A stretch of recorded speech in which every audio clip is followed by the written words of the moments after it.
Hello and welcome back to Premier Injuries for our usually Monday, but we're doing it on a Tuesday this week because of the hecticness of the Premier League schedule.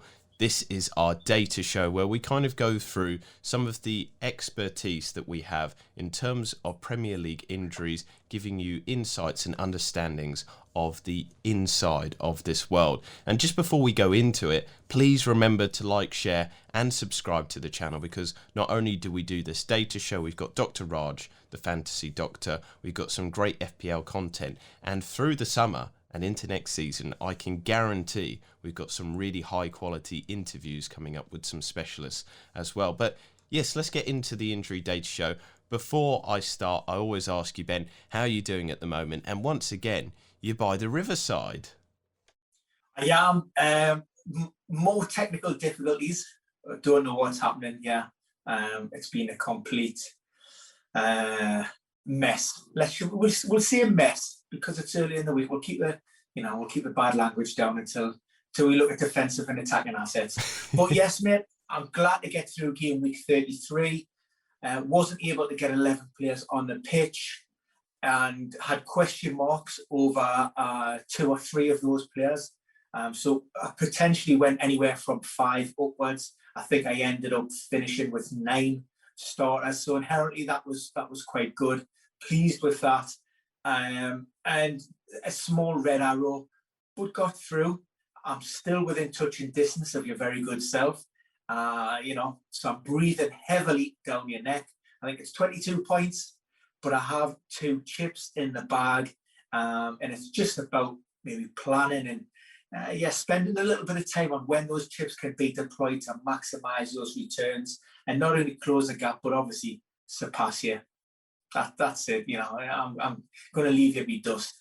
Oh, and there'll be a lot of gloating as well. That it'll be a very long summer as we work on lots of stuff together. You'll prod and poke it and just go, oh yeah, mate. What was your fantasy position? I'll shit out below me. But I mean, I'm not sure if it's something that either of us should be gloating about this season. We might have a little wry smile at the final whistle in game week 38 and then we brush it under the carpet. Yeah, that's probably the better tactic. But as I said there, you're by the riverside today, but also we're shifting geographic location. Normally we kind of do behind the scenes data, but today we're focusing on training ground discussions. So yeah, Ben, do you mind opening out what we're talking about today? Yeah, now it feels like we've been here before, and I definitely think it's something worth revisiting. Because the main talking point as we heading into game week 33 was the absence of Diego Iota from the AXA training centre photographs that Liverpool produced on their website. And of course, given the fact that it was limited fixtures and Iota featured heavily in a lot of people's teams, that garnered a lot of interest. And, before you knew it, the Twitter rumour mill went into overdrive. And there was lots of discussion around, what's the matter with it? Where is he? What's happened? Is he injured? I've seen everything from ACL injuries to setbacks to illness. And of course, on press conference on Friday, I think it was around about lunchtime, Jurgen Klopp quite taken aback a little bit by, questions with regards to Diogo Jota's availability. Any deadpan.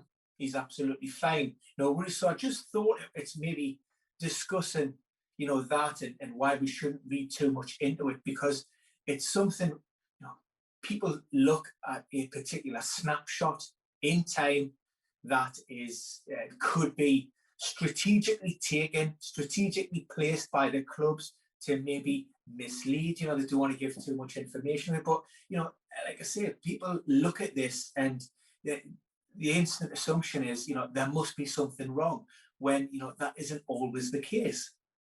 Well, this is something that I think a lot of the FPL community and football fans in general have learned quite hard.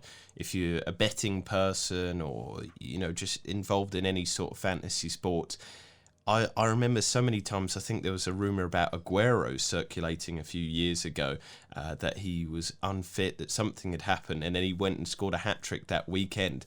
I think one of the big bits of advice that I would give to anybody is training ground photos, rumours, whatever. Don't pay attention to that. Pay attention to trusted individuals. And obviously I'm going to say, listen to you, Ben, and I have a bit of bias because, you know, we're at Premier Injuries and I work for you.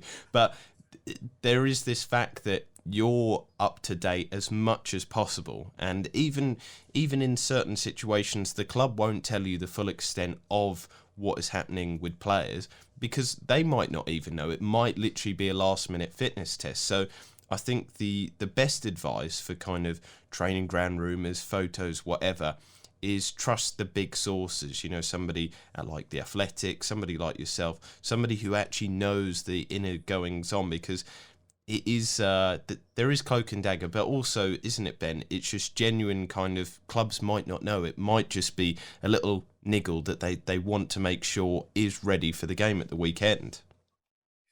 100%. I mean, you know, amongst those Liverpool training ground shots, we also see pictures of Nat Phillips involved. And again, that had potentially big ramifications on how Liverpool may have set up. If Phillips had started, that pushes Fabinho up, and then you maybe question, does Jurgen Klopp go with a front four with Mane, Salah, Firmino, and Iota? You know, and again, it transpires that yes, Nat Phillips was with the group, took part in the warm-ups, but he wasn't part of the main session. You know, he was just involved in some individual stuff away from the main group. So, you know, people are reading too much into that. And what you really need to understand is, you know, it's ever changing, you know, the scenarios in and around player availability. And even if a player does take part in a full session, and particularly maybe if we're looking at a muscular or a soft tissue injury, then, you know, there are still no guarantees, because, you know, clubs will monitor those players overnight and they'll want to make sure that they've had no reaction, you know, before the game. And if there are any concerns, you know, of course, then they will be pulled from the lineup. This sort of leads us nicely into the elephant in the room. I dropped a little bit of a clanger, and I should have followed some of my own rules with regards to Harry Kane. And I always tell people, and I always insist, you need to understand that it's never just a clear decision as whether a player is fit or not, whether they are 100% or they are injured, because there are a lot of grey areas in and around that. And Harry Kane certainly fell into that grey area. You know, that he wasn't training with the group on Friday. Again, the club posted out pictures of Harry Kane training, and the questions I was getting, well, is Harry Kane training against the Carabao, you know, ahead of the Carabao Cup final? And at that point, no, he wasn't. You're lying. He's on the training pitches. When we talk about training, we're talking about a player taking part in full sessions with the group without any restrictions or limitations to that session. We're not talking about whether a player is out on the training pitches working with the medical team. So you need to clarify that. And also you need to understand, like I say, there are other things to consider in and around. And exactly what you said before, there are certain times when clubs just aren't able to give a definitive answer, particularly if teams are playing maybe on a Sunday or a Monday, where there's still 24, 48, or even 72 hours before kickoff. You know, so decisions, as Ryan Mason said, can be made on almost an hourly basis. Players are being assessed, seeing how they react, and it's now gone are the time where you're looking at an injury and you're saying maybe 2 to 3 weeks, or that's 2 weeks out.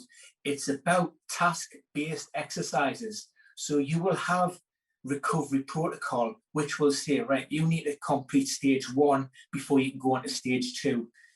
Before you go on to stage 3, you do stage 2. Now, that might take one person 3 days. It might take another player a week. So you cannot really give any kind of definitive timeline in terms of when an actual player is coming back. So that's, again, something else to be aware of. And in the case with Harry Kane, and I'll probably hold my hands up and say, I misread the situation, and maybe in hindsight, you know, we're talking about a high status player. We know that he's important to the team. We're talking about a Carabao Cup final. So this is a chance for Tottenham to win some silverware, and, you know, they're desperate for it. Harry Kane is desperate for it. And also we've got Ryan Mason, who's just come into the job, his second game in charge, and the opportunity to play Harry Kane. Now, I know, like I say, he did not train on the Friday, and he had struggled with his ankle injury up until that point. But, you know, when you consider everything else in context with the how big the game was, you know, does Harry Kane want to be a part of that? Of course he does. Is he going to do everything in his power to ensure that he's available and he's going to be playing? Of course he is. It was Harry Kane 100%. No, nobody can be certain. But from what we do know, it suggests that, you know, you cannot go from not training with the group for a whole week and working on an individual program to then overnight becoming, right, I'm fine. So there's question marks there, but is it worth taking a risk?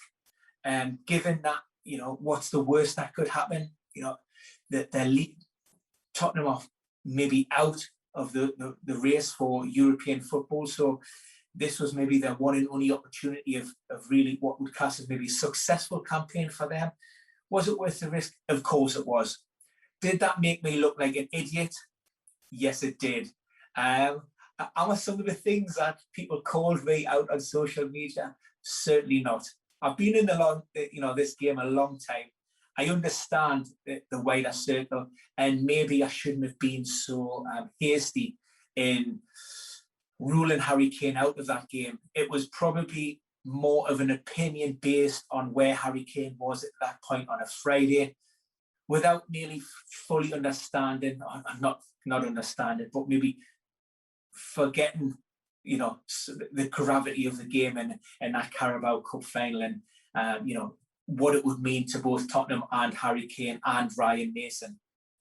Yeah, I think you're almost being a bit too harsh on yourself, but this reflects the backlash that you did get on social media. I mean, you must have put your phone on mute during that day of the weekend. You know, went off with the kids and just put your head out of it. But this is the thing: is that injuries, anything to do with football, is obviously you've based this on a professional opinion, on data, on the type of injury, and you've made an estimate. And unfortunately, it didn't come true in that situation. But probably 9 times out of 10, or maybe 99 times out of 100, a player would not have played that game. But because of the situation, because of the player, his importance, that changed it to what the usual kind of thing was.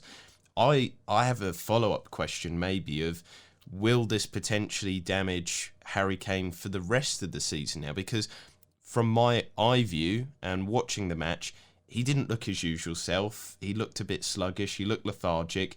He obviously pushed himself, but that is quite often a danger, especially for somebody that does have this recurring, you know, injury. So maybe, maybe once again putting the boat out here for a controversial comment here, but do you think that this could negatively affect Kane's performances towards the end of the season, or is that something that you wouldn't want to really kind of say? I think first and foremost, when it comes to ankle injuries, you know, clubs and medical teams are well versed in dealing with those types of problems. So it wasn't anything significant in terms of a long-term issue. It was, you know, something that maybe needed to be managed and was probably heavily strapped, and maybe that the range of movement was maybe limited somewhat. Discussions behind the team would have been with the coach, Ryan Mason, the player himself, and the medical department, and maybe the club doctor, and they would have talked about the pros and cons of being involved. You know, the worst case scenario and best case.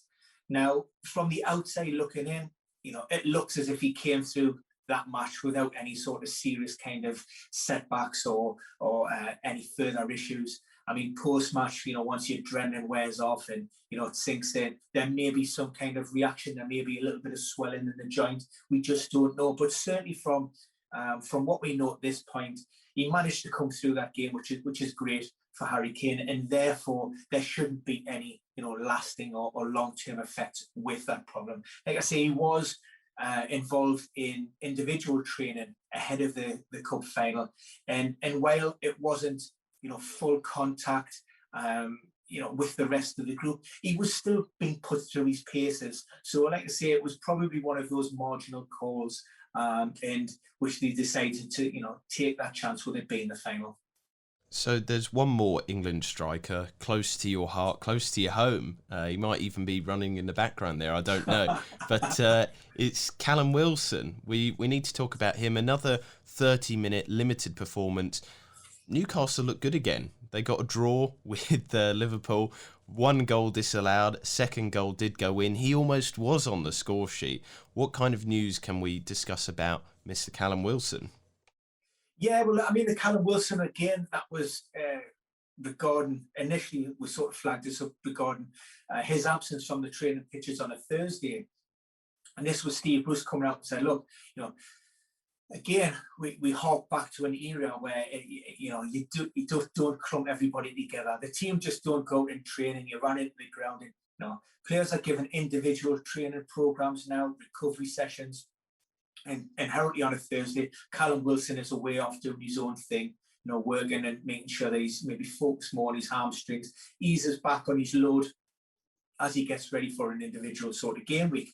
And yeah, you're right about Newcastle. We've seen a major upturn in performances and in results. Great result against Burnley, then West Ham, and to follow that up with a draw at Anfield, particularly when he got the equalising goal, which was disallowed, for us to sort of push on again and score a 2nd goal and time added on.